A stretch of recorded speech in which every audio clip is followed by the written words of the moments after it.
नीम गांव एक छोटा सा शांत गांव था, जहां हरियाली और सादगी का बोलबाला था। इसी गांव के बाहरी इलाके में एक छोटी सी झोपड़ी में राहुल और उसकी पत्नी प्रिया रहते थे। राहुल एक गरीब मजदूर था, जो दूसरों के खेतों में काम करके अपना और अपनी पत्नी का पेट पालता था। उनकी जिंदगी बहुत मुश्किलों से गुजर रही थी। कभी 2 वक्त की रोटी नसीब होती, तो कभी पूरा दिन भूखे रहना पड़ता।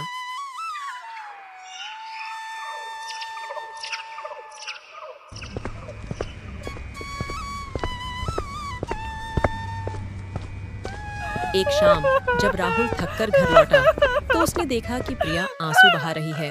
राहुल ने चिंतित होकर पूछा। क्या हुआ प्रिया? प्रिया ने आंसू पोंछते हुए कहा। हमारे ऐसे हालात कब तक चलेंगे राहुल? पूरे गांव में सिर्फ हमारा ही घर ऐसा है जहां महीने में 15 दिन ही चूल्हा जलता है, बाकी दिन तो हमें भूखे ही सोना पड़ता है।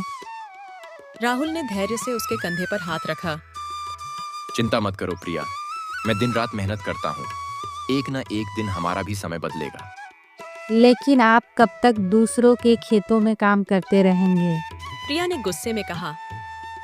क्या आप कोई छोटा मोटा धंधा नहीं शुरू कर सकते? मैं आपसे सोने चांदी नहीं मांगती, बस इतना चाहती हूँ कि हम दोनों को पेट भर खाना मिल सके। राहुल ने गहरी सांस ली। ठीक है प्रिया, कल से ही मैं कुछ नया करने की कोशिश करूंगा।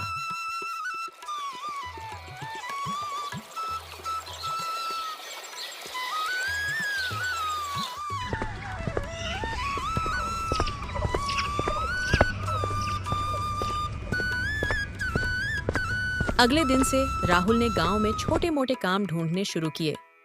वह दुकानदारों के पास गया, मजदूरी के लिए पूछा, लेकिन किसी ने उसे काम नहीं दिया। हारकर वह गांव के सरपंच विजय सिंह के पास पहुंचा। सरपंच ने उसे देखकर कहा। अरे राहुल, मैंने तुम्हें खेतों में मेहनत करते देखा है। तुम्हारे जैसे मेहनती आदमी की मुझे जरूरत है। आज से तुम मेरे खेतों में काम करोगे। तुम्हारे बुरे दिन अब खत्म हुए। राहुल खुश हो गया।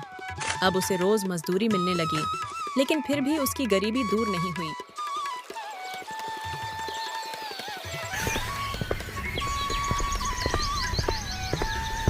एक दिन जब राहुल खेतों में कड़ी मेहनत करके लौट रहा था, तो उसे बहुत तेज भूख लगी। उसने मोहन के ढाबे के बारे में सुना था, जहां स्वादिष्ट भोजन मिलता था। वह वहां पहुंच गया। भैया, जल्दी से गरम गरम अरहर की दाल, देसी घी की रोटियां और थोड़े चावल लगा दो। राहुल ने थकी आवाज में कहा। खाना आया। अरे वाह, दाल में से तो बहुत अच्छी खुशबू आ रही है। राहुल ने पेट भर खाना खाया। आज तो मजा ही आ गया। कितने पैसे हुए भैया? 1000 रुपए हुए भैया। क्या इतने पैसे? ये तो शहर के बड़े होटल जितना महंगा है। यहाँ का रेट यही है भैया। ये कोई साधारण ढाबा नहीं, मोहन भाई का ढाबा है। इतना महंगा तो खाना शहर के रेस्टोरेंट में भी नहीं मिलता। मैं तो समझ रहा था कि इस ढाबे में खाना और ढाबे की तरह मिलता होगा, और वैसे भी दाल रोटी चावल की कीमत तो ज्यादा से ज्यादा 100 रुपए ही होगी। हर ढाबे पर तो यही रेट चल रहा है। इस ढाबे में विधायक से लेकर मंत्री तक आते रहते हैं। जब तुम्हारी औकात नहीं थी तो क्यों आए इस ढाबे में? सीधे तरीके से 1000 रुपए निकालो। 1000 रुपए? भाई मैं मजदूर आदमी हूँ, मेरे पास तो 100 ही हैं। रमेश अपने मालिक मोहन को आवाज देकर बुलाता है। मोहन भाई, इस आदमी ने भरपेट खाना खाया, और जब मैंने 1000 रुपए मांगे तो बोला कि मेरे पास नहीं है, सिर्फ 100 रुपये हैं। जब तेरे जेब में पैसे नहीं थे तो तुम क्यों आए यहाँ पर? मैं इसे ढाबा समझ कर आया। मुझे क्या पता था कि यहाँ पर रेस्टोरेंट के रेट पर खाना मिलता है। तो तुम्हें लोगों से पूछ लेना चाहिए था। चलो 1000 रुपए निकालो। भैया, मेरे पास अभी पैसे नहीं हैं। कुछ दिन की मोहलत दे दो, मैं धीरे धीरे पैसे चुका दूंगा। जब पैसे नहीं थे तो खाना क्यों खाया? यहाँ मुफ्त में खाना नहीं मिलता। इतना कहकर वह राहुल को धक्का देता है। आप मेरी बेइज्जती नहीं कर सकते। तो तुम भिखारियों की कोई इज्जत होती है? तुम इसी के लायक हो। तभी उसी टाइम मोहन का दोस्त आ जाता है। क्या हुआ मोहन, किस बात पर इतना बहस हो रहा है? अरे रामू, इस आदमी ने पेट भरकर खाना खाया, पैसे देने के नाम पर बोल रहा है कि इसकी जेब में पैसे नहीं है। ऐसे आदमी से बात नहीं की जाती। देख क्या रहे हो, मारो इसे। मोहन और रमेश राहुल को पीटने लगते हैं।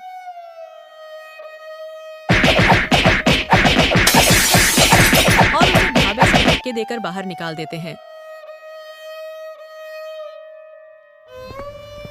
गांव के लोग यह सब देख रहे थे, लेकिन किसी ने राहुल की मदद नहीं की। वह उदास होकर घर लौटा।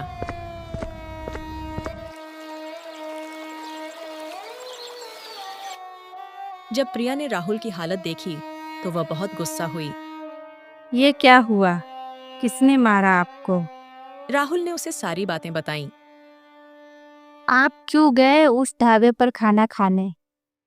मुझे क्या पता था कि उस ढाबे में इतना महंगा खाना मिलता है। मोहन और उसका नौकर दोनों मुझे अपमानित कर रहे थे।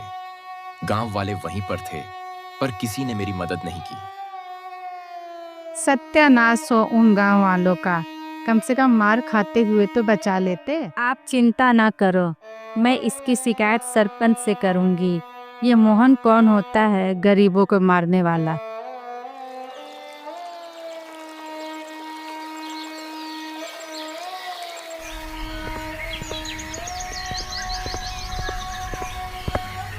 अगले दिन प्रिया और राहुल सरपंच के पास पहुंचे, लेकिन सरपंच विजय सिंह ने मोहन का ही पक्ष लिया। राहुल, तुम्हारी गलती थी। तुम्हें पता होना चाहिए था कि मोहन का ढाबा महंगा है।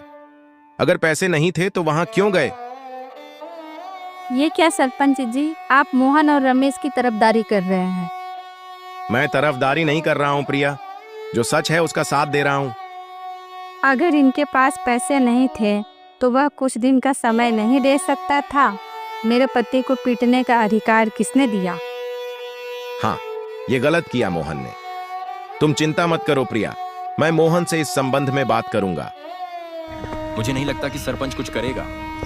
साफ साफ दिखाई दे रहा था कि सरपंच मोहन और रमेश के पक्ष में बोल रहा था, लेकिन मैं अपने अपमान का बदला जरूर लूंगा प्रिया। तो आप क्या करेंगे? आप अच्छी तरह से जानते हैं कि मोहन बहुत धनवान है और गांव में उसकी अच्छी खासी जान पहचान है, और आपकी पहचान गांव में एक मजदूर की है। हमारे पास तो खुद की खेती की ज़मीन भी नहीं है। किसी तरह दूसरों के खेतों में काम करके अपना पेट पालते हैं। जो भी हो प्रिया, गरीब हूं तो इसका मतलब ये नहीं कि मैं चुप बैठ जाऊं। मैं मोहन और रमेश को तो ये दिखाकर रहूंगा कि एक गरीब चाहे तो क्या कर सकता है।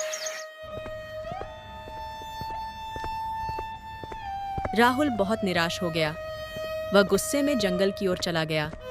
वहां एक पेड़ के नीचे बैठकर वह सोचने लगा, क्या गरीबों के साथ हमेशा ऐसा ही व्यवहार होगा? क्या गरीबों को सम्मान के साथ जीने का कोई अधिकार नहीं है? तभी एक रहस्यमय व्यक्ति वहां आया। उसकी आवाज में मिठास थी। काफी देर से देख रहा हूँ, तुम इस पेड़ के नीचे बैठे हो। क्या बात है? आप कौन हैं और इतनी रात में जंगल में क्या कर रहे हो? ये बात तो मुझे तुमसे पूछनी चाहिए कि तुम कौन हो और जंगल में क्या कर रहे हो। तुम चेहरे से काफी दुखी, परेशान और भूखे लग रहे हो। पहले तुम ये खाना खा लो, फिर आराम से बताना। इतना कहकर उस रहस्यमय व्यक्ति ने खाने की थाली राहुल के सामने रख दी। मैं ये खाना नहीं खा सकता, मेरे पास पैसे नहीं हैं। तुमसे पैसे कौन मांग रहा है? ये खाना तुम्हारा है, इसे खा लो। अब बताओ क्या बात है? तुम इतने परेशान क्यों हो? हो सकता है कि मैं तुम्हारी कोई मदद कर सकूं। राहुल उस व्यक्ति को अपने साथ हुए अत्याचार की सारी घटना बताने लगा। क्या तुम्हें पता है, तुम जिस जगह बैठे हो वह भूतिया जंगल है, लेकिन तुम डरो मत, मैं कोई भूत प्रेत नहीं हूँ। मैं एक साधु की संतान हूँ। तुम्हारी बात सुनकर मुझे बहुत बुरा लगा। तुम बताओ, तुम क्या चाहते हो? मैं एक ऐसा ढाबा खोलना चाहता हूँ जहाँ पर हर गरीब सिर्फ 10 रुपए देकर अपना मनपसंद भोजन कर सके और उसके साथ अपमानजनक व्यवहार ना किया जाए। तुम्हारे इरादे के बारे में जानकर मुझे बहुत अच्छा लगा, वरना इस जंगल में इससे पहले भी कई लोग आए और अपने लालच के चक्कर में मारे गए। लेकिन तुम पहले व्यक्ति हो जिससे गरीब की भूख की चिंता है। उसने राहुल को एक जादुई थाली दी। इस थाली के सामने जो भी व्यंजन मांगोगे वह तुरंत तैयार हो जाएगा। लेकिन याद रखना, तुम्हें किसी से 10 रुपए से ज्यादा नहीं लेने हैं।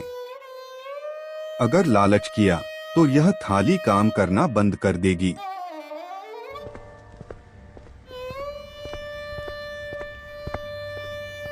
राहुल खुशी से झूम उठा। वह थाली लेकर घर लौटा और प्रिया को सारी बात बताई।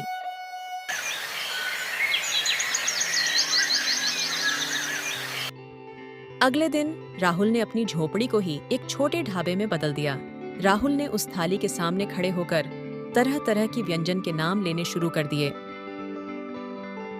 कुछ ही समय में पूरा थाली व्यंजनों से भर गया। प्रिया ढाबे पर वो सारे व्यंजन लेकर बैठ गई। कुछ ही देर में वहाँ पर एक व्यक्ति आया। यहाँ तो खाने में से बहुत अच्छी खुशबू आ रही है। यहाँ पर ढाबा कब खुला भाई? आज ही खुला है और आप पहले ग्राहक हो। आपके ढाबे में खाने में क्या क्या मिलेगा? हमारे ढाबे में हर तरह के व्यंजन मिलेंगे जो आप चाहो। ठीक है भैया, तो मुझे एक प्लेट दाल मखनी और घी के साथ लगी हुई रोटियां लगा दीजिए। राहुल ने वह व्यंजन उसके सामने लगा दिया। खाना खाकर वह व्यक्ति बड़ा खुश हो गया। भाई आज तो मजा ही आ गया। कितने रुपए हुए? 10 रुपए हुए भैया। क्या सिर्फ 10 रुपए? हाँ भैया, आपके जो जानने वाले हैं उनको इस ढाबे के बारे में बता दीजिएगा कि वो एक बार इस ढाबे में जरूर आए। धीरे धीरे उसका ढाबा मशहूर हो गया। गांव के गरीब लोग जिन्हें कभी पेट भर खाना नसीब नहीं होता था, अब रोज राहुल के ढाबे पर आने लगे। मोहन का ढाबा अब खाली पड़ने लगा। उसने रमेश से कहा, ये राहुल कहाँ से इतना सस्ता खाना बेच रहा है? हमें पता लगाना होगा, नहीं तो हमारे ढाबे में एक दिन ताले लग जाएंगे और हम बर्बाद हो जाएंगे। उस दिन के बाद से मोहन राहुल पर नजर रखने लगा, मगर काफी नजर रखने के बाद भी वह कुछ भी नहीं पता लगा पाया।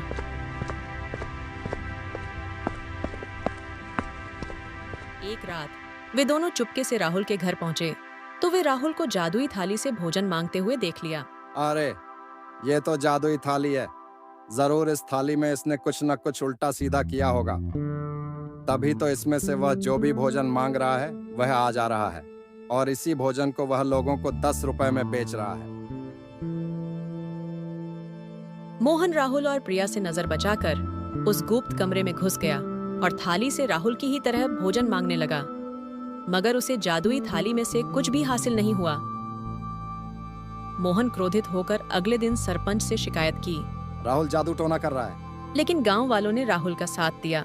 राहुल ने कभी किसी का बुरा नहीं किया, वह तो गरीबों की मदद करता है। सरपंच ने मोहन और रमेश को समझाया। तुम लोगों ने गरीबों को हमेशा लूटा है। राहुल ने तुम्हारी गलतियां सुधार दी। अगर तुम्हें अपना ढाबा चलाना है तो ईमानदारी से चलाओ। मोहन को अपनी गलती का एहसास हुआ। उसने राहुल से माफी मांगी और अपने ढाबे के दाम कम कर दिए। राहुल का छोटा सा ढाबा अब गांव की आशा बन गया। उसकी मेहनत और ईमानदारी ने साबित कर दिया कि अच्छाई की हमेशा जीत होती है।